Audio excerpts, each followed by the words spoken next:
Hallo liebe Freunde der gepflegten Sonderunterhaltung, ich bin's der Marius vom Kanal Lechsonde und ich begrüße dich hier zu einer ganz besonderen Folge.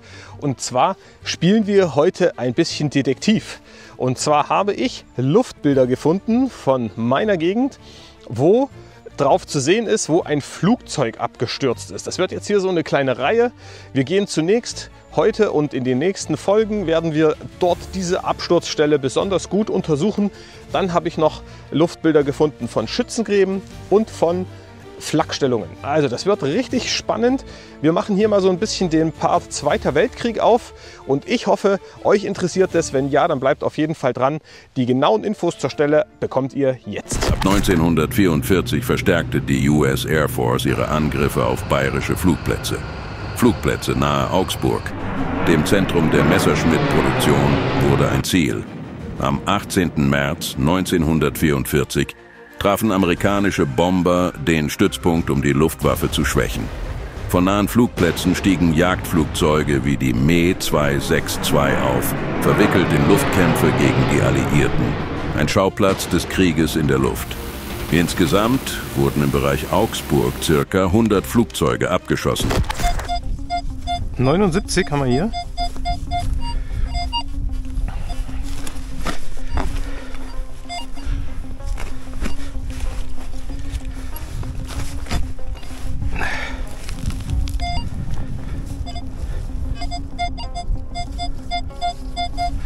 Okay,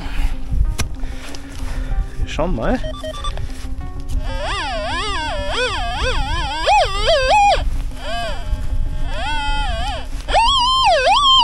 Okay, ich komme auf jeden Fall schon dran.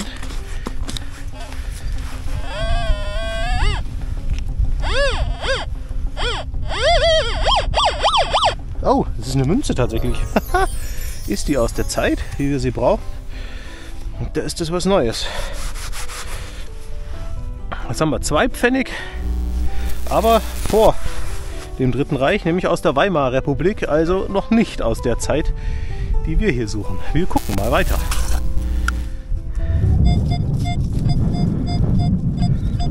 Ja, irgendwas um die Ende 70, meine ich, Ende 70.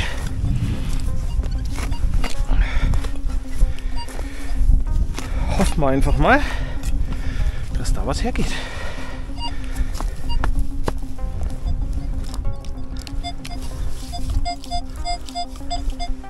Okay, machen wir noch mal hier rein.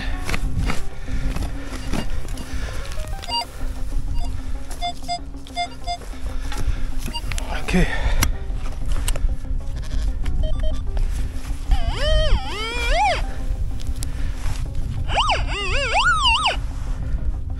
Jetzt haben wir was. Ach nee, echt jetzt?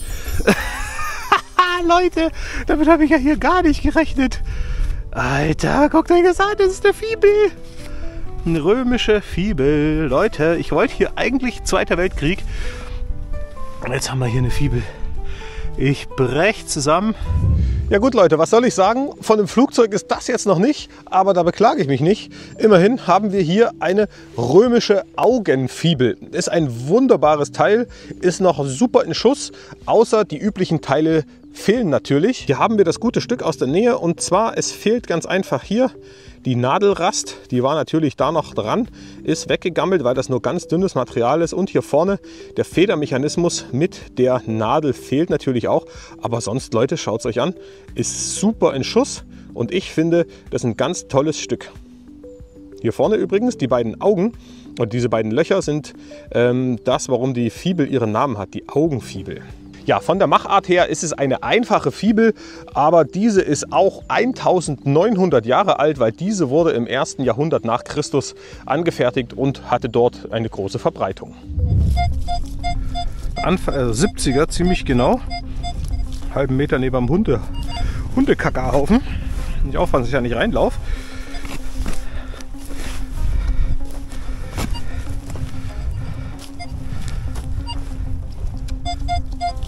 Okay, da kommen wir dran, Leute, das sage ich euch, da kommen wir dran. Ey Leute, mein Tag ist eigentlich schon, besser kann es nicht werden. Es sei denn, wir finden wirklich was von diesem Flugzeug.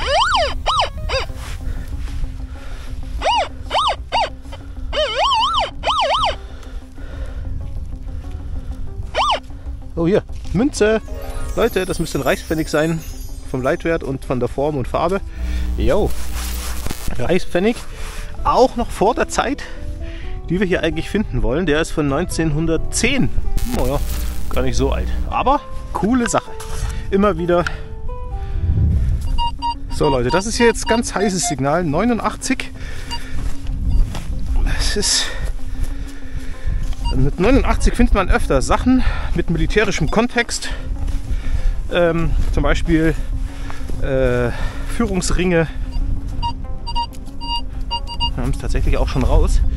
Führungsringe, leider BMG-Geschosse, Hülsen. Okay, wir gucken mal, was das hier ist. Es ist mal rund und aus Alu, aber da gab es ja auch Sachen aus der Zeit. Gucke ich mal kurz mit der Bürste nach. Oder hier vielleicht so eine Duplosan-Dose haben, Duplosan oder wie die heißt hießen.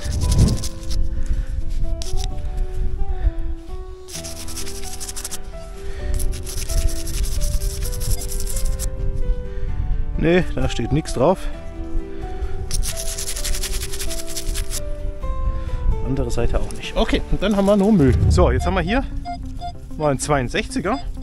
Oh, das könnte auch irgendwie Blech sein oder sowas. Dünnes Blech. Kommt schon mal in den Bereich rein. Wer da oft reinkommt, sind die Augsburger Heller. Aber danach suchen wir natürlich heute hier gar nicht. Ne, Leute?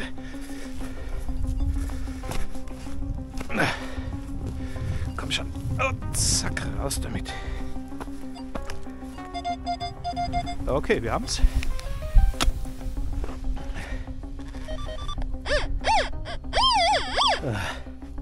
Was haben wir hier? Oh, das ist was Cooles. Ich habe erst gedacht, ein Flaschendeckel, weil es so blau war, aber nein, es ist was Cooles. Wo ist es jetzt? Da. Es ist ein Schmuckteil. Oh, wow, das sieht aber schick aus. Da muss ich gleich noch mal gucken, ob da noch der Rest aus. Vielleicht ist das von einem Ring abgefallen? Vom Pilotenring? Man weiß es nicht. So. Gucken mal. Ja Leute, hier haben wir jetzt vermutlich ein Stück von einem Ring gefunden und ich war echt überrascht. Es leuchtet so schön blau, dieses Teil. Da habe ich mich auf dem Feld wirklich sehr drüber gefreut. So, hier haben wir einmal die eine Seite, ist wahrscheinlich nur ein Glasstein, und hier auf der Rückseite haben wir hier in der Mitte so einen kleinen Bobbel. Da war das wahrscheinlich mit einem Ring verlötet oder was weiß ich, wie man dazu sagt, verschweißt. Ja, und solche Sachen sind immer, wie ich finde, extrem schwer zeitlich einzuordnen, aber ich würde jetzt mal tippen, so, ja, keine Ahnung, 19. Jahrhundert irgendwann, ja, da hat man vielleicht sowas getragen, also kann durchaus sein. 91, 92. Ja, und wie gesagt, das sind Signale, solche brauche ich heute. Da hatten wir ja auch schon ein paar, bis jetzt war es oft Alu. Habt ihr dann natürlich nicht gesehen.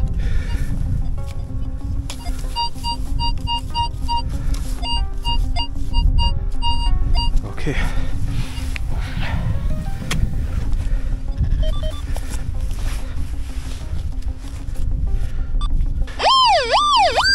Oh, hier haben wir was Großes.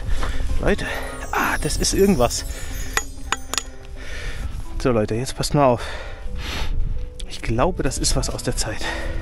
Ich weiß aber nicht genau was. Verpflegungstechnisches, wo mal irgendwas drin war, dass man sich vielleicht so über dem Feuer warm gemacht hat. Naja, ich versuche das mal auszubeulen zu Hause. Und mal gucken. Liebe Leute, bei dem Fund, da brauche ich jetzt mal die WK2-Fachleute hier aus meiner Community. Und zwar glaube ich, dass das ein Deckel ist von einer Thermoskanne. Ich kann das nicht mit Sicherheit sagen. Ich habe leider auch bei der Recherche jetzt nichts gefunden und draufstehen tut leider auch nichts. Aber vielleicht halte ich hier auch nur einfach Müll in die Kamera. Aber schaut mal, wenn man sich das Teil so ein bisschen aus der Nähe anschaut, dann haben wir hier oben ein Gewinde. Das ist natürlich hier platt gedrückt. Man sieht das. Man kann hier so, ach ja, guck mal, die Sonne spielt mir hier die Karten. Man kann hier so ein bisschen reingucken. Und wenn man das hier fortsetzt, diese Form, dann glaube ich, dass das so halbrund war, so wie halt die typischen Thermoskannendeckel aussehen. Also, und von der anderen Seite, wie gesagt, also es steht leider nichts drauf. Vielleicht haben wir ja hier den ein oder anderen WK2-Fachmann. Wer das weiß, was das ist, schreibt es gerne mal in die Kommentare. Aber ich glaube, es ist auf jeden Fall ein Fund aus der Zeit von dem Flugzeugabsturz.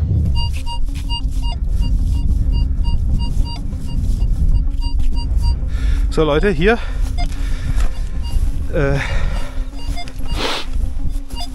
Haben wir jetzt auch wieder einen über 90er. Ich glaube, das war sogar ziemlich mittig, 95. Also vielleicht wieder ein großes Aluteil. Das ist jetzt knapp neben der Stelle, wo gerade das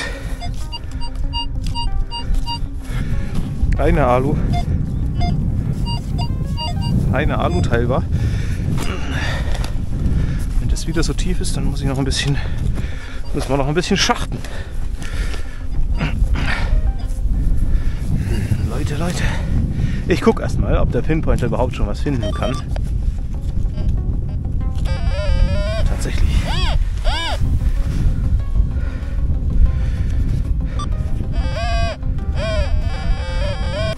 Aus Alu wieder. Okay, spannend, Leute. Holt ihr euch mal ganz nicht hier zu mir. Gucken wir mal.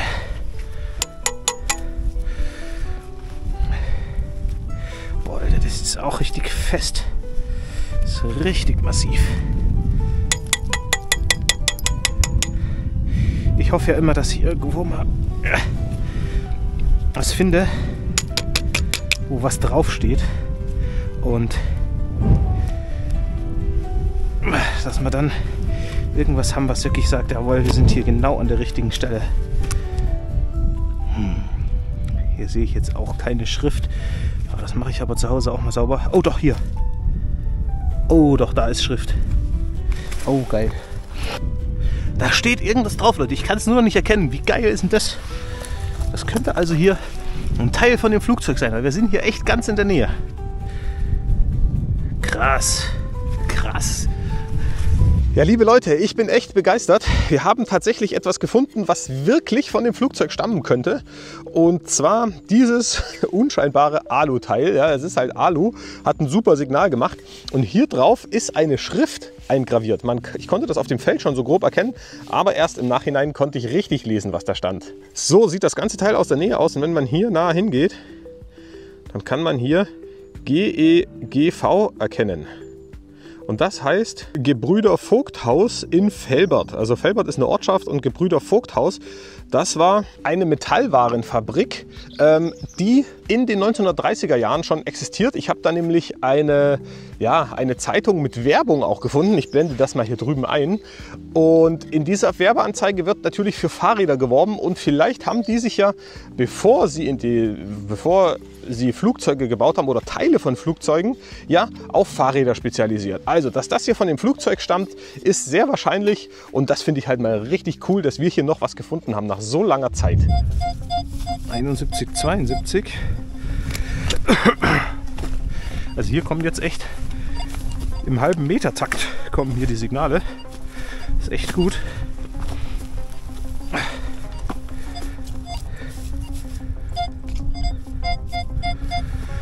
Mal gucken. Jetzt habe ich hier diese ganzen Aluteile in der Tasche.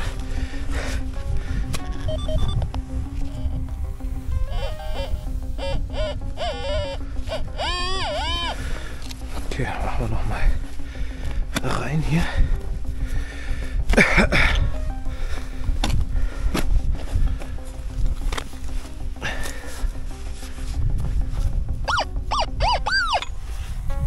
Oh, eine Münze. Ach, wie geil, oder? Ja, tatsächlich. Oder ein Knopf. Nee, es ist tatsächlich eine Münze, aber was ist denn das für eine? Wow, krass. Okay. Spannend, kann ich jetzt nicht erkennen. Das ist eine Kupfermünze. Sehr rund, also wahrscheinlich nicht allzu alt. Aber die kenne ich jetzt gar nicht auf den ersten Blick. Und normal hat man ja immer so seine üblichen Verdächtigen. Hey, da geblieben. Cool, eine Münze, das freut mich. Richtig toll.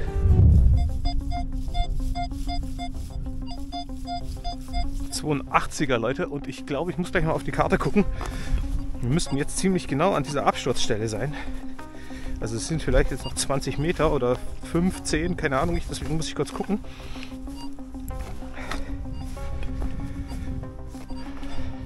Das mache ich hier nach dem Fund. Nach dem Signal meine ich.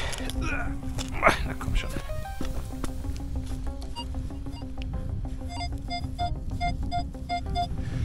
Okay, wir sind halt so rum.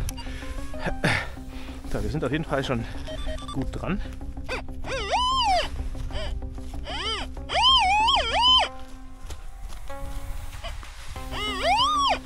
hier haben wir was. Jawohl, Leute, genau das sind die Teile, die definitiv aus dieser Zeit stammen. Wir haben einen Führungsring hier. Ja. Und der stammt definitiv aus dieser Zeit. Allerdings von was für einer Munition, das weiß ich nicht. Aber der stammt aus dieser Zeit, die wir hier suchen. Richtig krass. Wieder ein Zeitzeuge. 75, wir gucken mal, ob wir hier mal endlich mal ein Flugzeugteil finden. Wir schauen mal. Alle, hopp, raus damit. Ja, komm schon.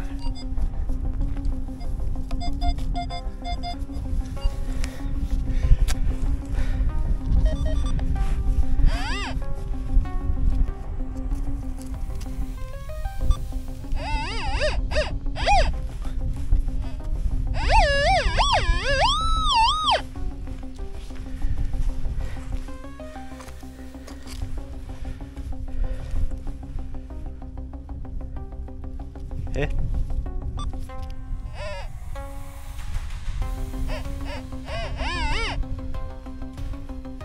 War doch gerade eben hier.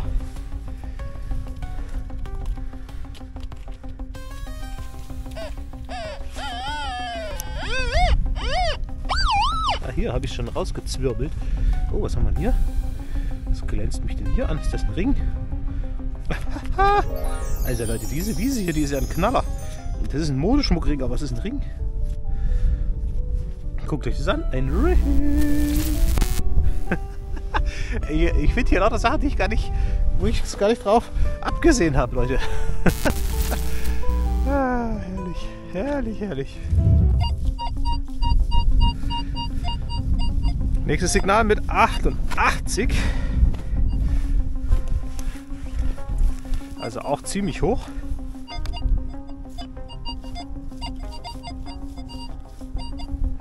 So gucken.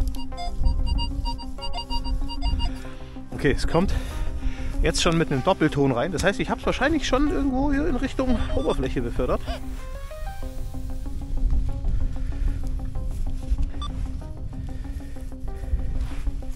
Ja, bist deppert. Ja, haben wir es doch. Okay, es ist noch hier an der Seite.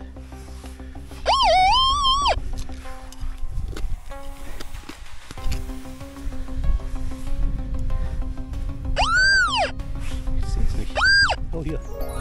Hier haben wir einen Flaschendeckel von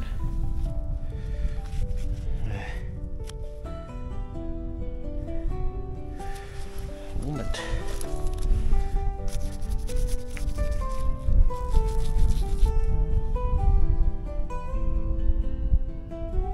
Der ist auch älter, die gibt es da heute gar nicht mehr. Da ist was reingestanzt. Gift. Ja, wie krass. Gift steht da drauf. Da steht einfach Gift drauf. Ist ja heftig. Habe ich auch noch nie gefunden. Und einen Totenkopf. Den zeige ich euch auf jeden Fall. Auch spannend. Vielleicht weiß ja jemand von euch, wo diese Deckel herkommen. Ja Leute, ich glaube, in dieser Folge habe ich so viel Alu wie noch nie in die Kamera gehalten bei deiner Fundbesprechung. Und zwar haben wir hier wieder etwas, was aus dieser Zeit stammen könnte. Also entweder davor oder danach, ich denke eher davor.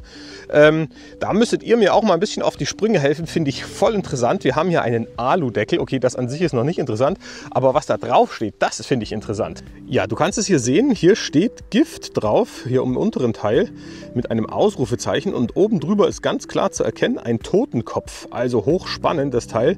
Und da würde mich jetzt mal interessieren, ob jemand weiß, was das ist. Also der Deckel schien mal schwarz zu sein. Zumindest sind hier noch schwarze Anhaftungen dran. Ich zeige euch den auch von der anderen Seite. Ist ja recht unspektakulär. Ja, das würde mich interessieren. Kann mir da jemand auf die Sprünge helfen? Ich habe keine Ahnung. Ich habe auch nichts gefunden. Ich habe natürlich gegoogelt, Bildersuche etc. Ja, aber den Deckel 1:1 konnte ich leider nicht finden. Wenn ihr was wisst, gerne in die Kommentare, und wenn euch das Video hier bisher gefällt und ihr die Suche nach so einem abgestürzten Flugzeug spannend findet, dann gerne einen Daumen hoch da lassen. Würde mich immer freuen, und jetzt geht's weiter. 58 hätten wir jetzt hier. Auch immer ein guter Leitwert. Habe ich schon sehr schöne Sachen gefunden damit. Zack. Naja, wobei der hier jetzt nicht mehr ganz so gut klingt, aber egal.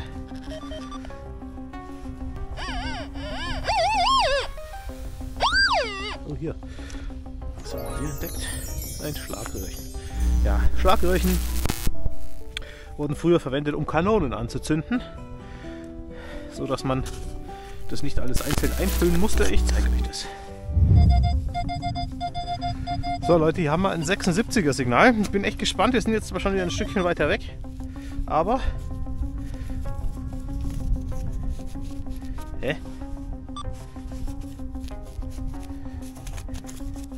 das klang aber oberflächlich. Moment, da muss ich noch mal gucken.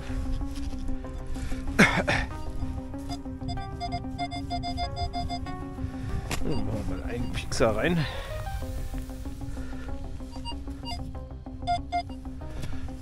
Jetzt haben wir es auf jeden Fall erwischt.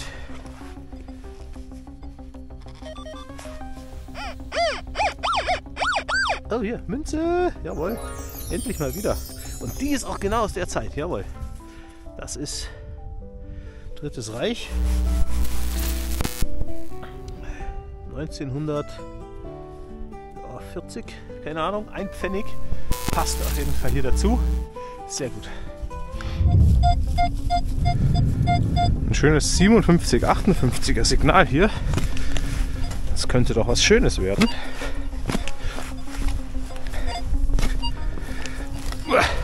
Könnte ich mir zumindest vorstellen.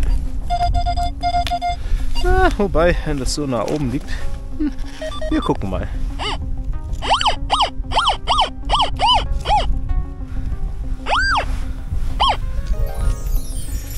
Das hier. Das sieht mir tatsächlich nach irgendwas aus. Huch. Aber was ist das?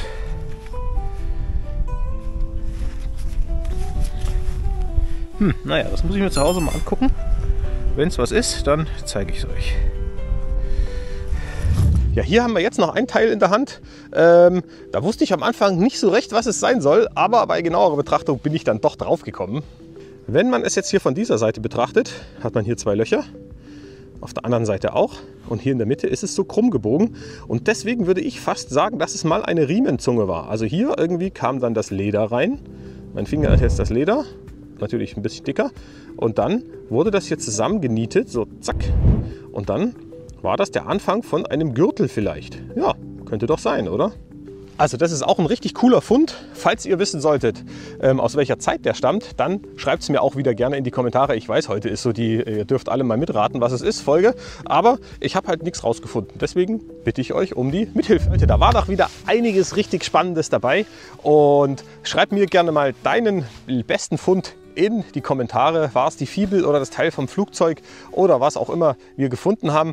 Wenn du die weiteren Folgen, die von der Wiese kommen oder dann auch später aus dem Bereich der Schützengräben und der Flakstellung nicht verpassen möchtest, dann würde ich mich freuen, wenn du mir hier, hier drüben, wenn du mir hier drüben ein Abo dalässt und hier vielleicht noch eine weitere Folge anschaust, die auch von einer anderen spannenden Stelle stammt. Und damit möchte ich es auch gut sein lassen für heute. Vielen Dank für die geschätzte Aufmerksamkeit und bis zum nächsten Mal. Macht's gut und ciao, ciao.